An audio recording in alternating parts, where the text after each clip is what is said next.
Am I the a-hole for refusing to date a pregnant woman and potentially a single mother? I'm going to keep this as short as I can, but it's a bit of a mess. I, 27 male, have been working with Richard, 31 male, a colleague of mine. He's been trying to set me up with his family friend, Sarah, 28 female, and I agreed to go on a date with her.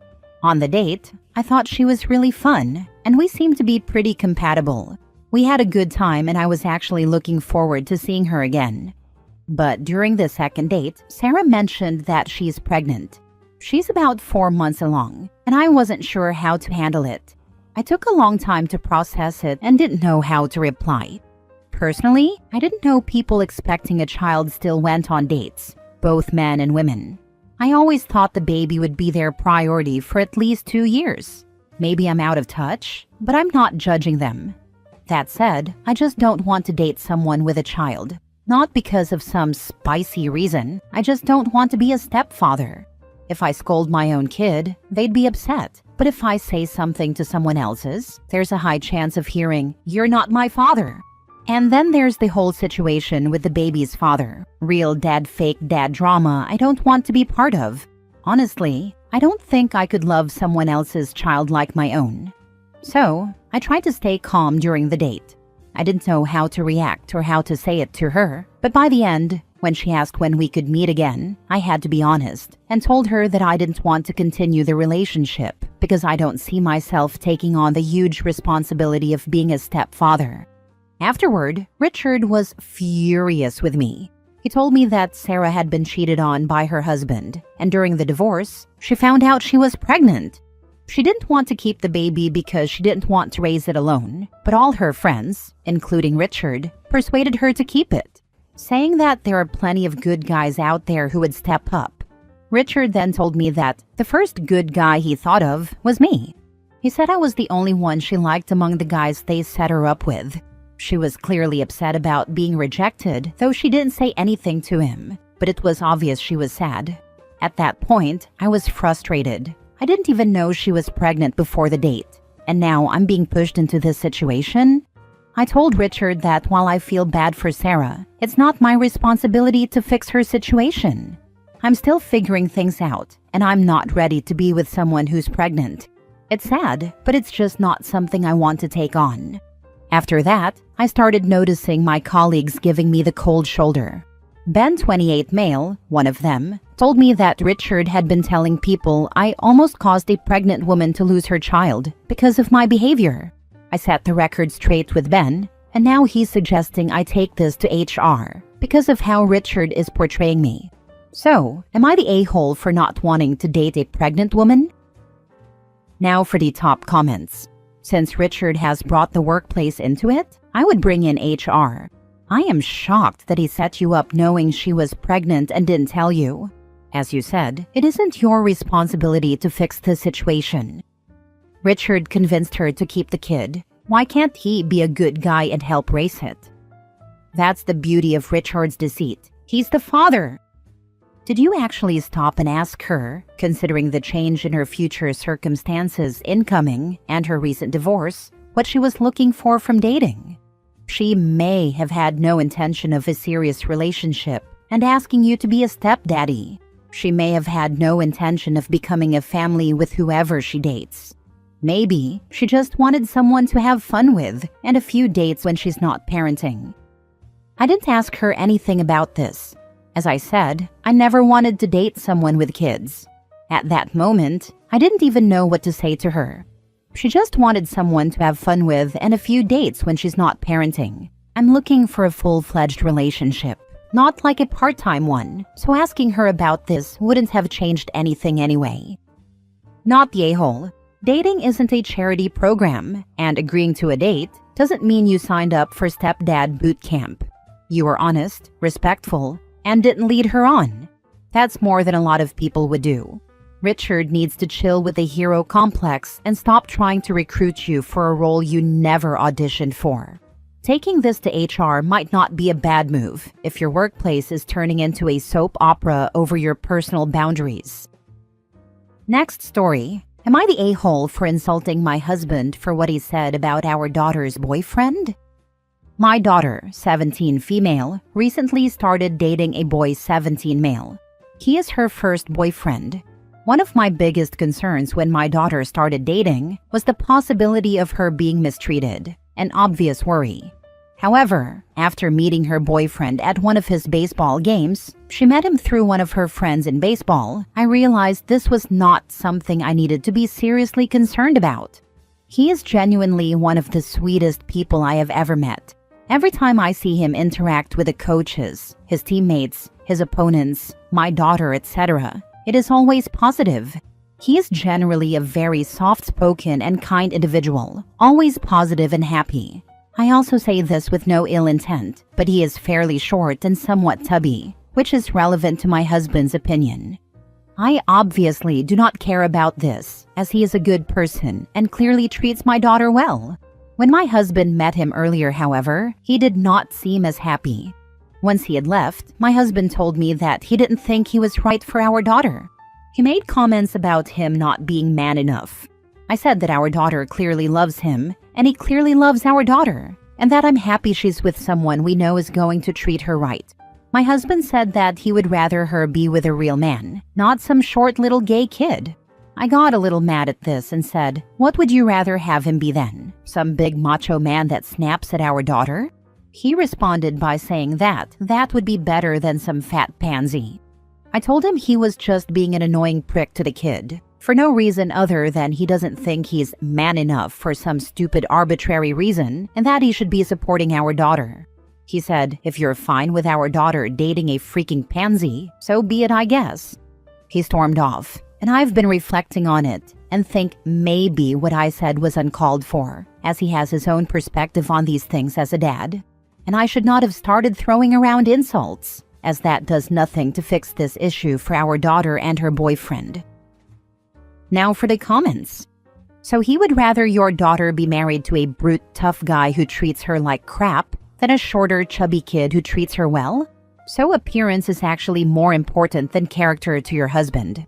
Tell your husband you did some research and found out there is zero obligation for him to bang your daughter's boyfriend so he can actually shove his opinion up his own butt. Not the a-hole, but pay attention to how he acts and what else he has these opinions on. He doesn't think like that in a vacuum. He's got to be an a-hole in 4D. Not only does OP's husband value appearance above character, he values appearance above his own daughter's well-being. That's just sick. He'd rather his daughter date some 6-foot macho man who hurts her than a chubby short kid she loves and who loves her back. I wonder when he watches Beauty and the Beast, does he root for Gaston? If my husband said something like this, it would kill any attraction I have towards him. OP's husband is obviously homophobic. I don't know how she can stay with someone who values toxic masculinity over the safety and happiness of his own child. Such a turn-off. People like OP's husband are so emotional and low IQ. It's a wonder they managed to get married in the first place. I assume it's a road lined with a lot of overlooked red flags. This is not only about appearance. OP's husband doesn't like the boyfriend because being nice to everyone is not masculine enough. Everyone sucks here except your daughter and her boyfriend if you don't nip this in the bud. Stop entertaining this BS. He has his own perspective on these things as a dad. Stop. This is your daughter. Do you really want the number one male influence in her life, telling her that her safety and well-being is less important than the perception of adequate gender roles? Step up and demand better from your husband. Don't demand anything of the husband because you won't get it. He's an a-hole. He'll only dig his heels in. Instead, talk to and support your daughter. Let her know how much you approve of her boyfriend and warn her that her dad might cause problems with his backwards BS, so she'd best keep the boyfriend scarce when he's around. Discretion is the better strategy with these things sometimes. Next story. Am I the a-hole for demanding that my fiancé's parents change their plans to have a vacation at the same place as our honeymoon? My fiancé and I have our wedding coming up in April. We had brainstormed for a while about where to spend our honeymoon. We went over the more popular and well-known places, but then landed on a more offbeat destination that I felt would truly be a great place for us to start our life as a married couple. I've been looking forward to it just being the two of us. I know he has a really hectic work schedule, and we were going to make the most out of this. A couple of days ago, he told me that his parents had been impressed by how hyped I was about it, and were planning on going there for a vacation too, largely overlapping with our dates. They're staying at the same hotel as us. I was livid. They can go any other time. Why now? He said he had suggested that, but his mom said they had taken time off for the wedding too, and it worked well with their plans. Also, since we're going to be going back, it would allow them to maybe see us a few times before we leave. I was almost in tears. I was so angry. He tried to reassure me, saying they had promised it would be two separate things, and they wouldn't be inserting themselves into our honeymoon. They want us to enjoy it, and they'd be doing their own thing. I want to believe it, but I know his mom. I like her as a soon-to-be mother-in-law, but she can be very clingy and routinely laments how far he, and now we, are from them. So I just have a feeling the two plans are not going to be as independent as he thinks they'll be. I vented about it to my parents too. My mom agreed with me that this isn't right, while my dad is more on the fence about it. He doesn't think everything is ruined. I've demanded my fiancé make them change their plans. He says he asked them to. They promised to do their own thing. What can he do? Tell them he doesn't believe them and call them liars? I messed up here and said if that's what it takes. He got quiet, and I realized that was too much and sincerely apologized for crossing the line. This has been eating me up. I was envisioning a certain type of honeymoon, and now this happened. Am I the a-hole? Not the a-hole. As much as it sucks, the only way to truly secure an in-law-free honeymoon would be to cancel your plans and go somewhere else. Not ideal, but there's no way you're not going to accidentally bump into them the whole time they're there. A few other comments have said this too. I truly appreciate what you're saying. I know I'm overreacting here, but this makes me want to bawl my eyes out. Not overreacting. If you think this will change post-wedding, think again. This is your future. When people show you who they are, believe them. Not the a-hole. I would personally change the hotel, the dates, or both. Or stay at a different hotel during the dates they're going to be there. Also, a no cell phone policy, so they can't get a hold of you. But to be honest, this is a husband problem, not an in-law problem. You should have shut her down point blank, and even the suggestion of going to your honeymoon destination at the same time. The dates can't really be changed. I'd be okay with that, but I know it wouldn't work for him. He had to move around some work stuff for us to finally land on these dates. A different hotel could work, but this is a coastal area, and I really wanted a hotel close to the beach. I'll start looking for some others too. This hotel had really good reviews as well. Because it's not a huge city or something, if people want to meet, it's not too inconvenient. Which sucks because what if they decide they do want to meet? And what if we run into each other on the beach? I'd have to change what I plan on wearing too. I'm just really hoping they change their plans because, quite honestly, if I'm the one who has to change plans, I might not end up being a good daughter-in-law. If you do decide to go ahead and marry him and stick to the same dates, change the hotel, no phones the whole time, turn them off and put them in the hotel safe. No plans to meet up, absolutely no contact with them at all. But the fact that you'd even have to consider this shows what a disappointment your future husband is. I'm sad for you that you're settling for this. I thought this over more. I was heartened by the response here because I thought I was the one being over the top about this. But I can see that most people agree that what they're doing isn't right. I really don't want to change plans. I'm going to see him after work and just stress how important it is to me that they not come. I'm going to talk about them respectfully, but be firm, because last time I went a little over the line, which I feel derailed our conversation. Last story. Am I the a-hole for admitting to my son that I love his mother more than him and telling him he's acting self-centered? My son moved out right after graduating college last year. Since then, he's been very preoccupied with his own life. My wife and I couldn't be prouder of him, but we do wish he made a little more effort to keep in touch, especially since he only lives 30 minutes away. Months would go by without hearing from him, and we were always the ones to reach out first. We never complained about it to him until my wife's birthday. Her birthday was 2 days ago, and we didn't get a call or a surprise visit. She was a little upset but chose not to confront him. I decided to call him about it, not out of anger, just as a reminder. I said, "Hey buddy, you missed your mom's birthday." He immediately apologized and asked me to wish her a happy birthday on his behalf. I told him it would be nice if he could visit us soon because we miss him. Apparently that set him off.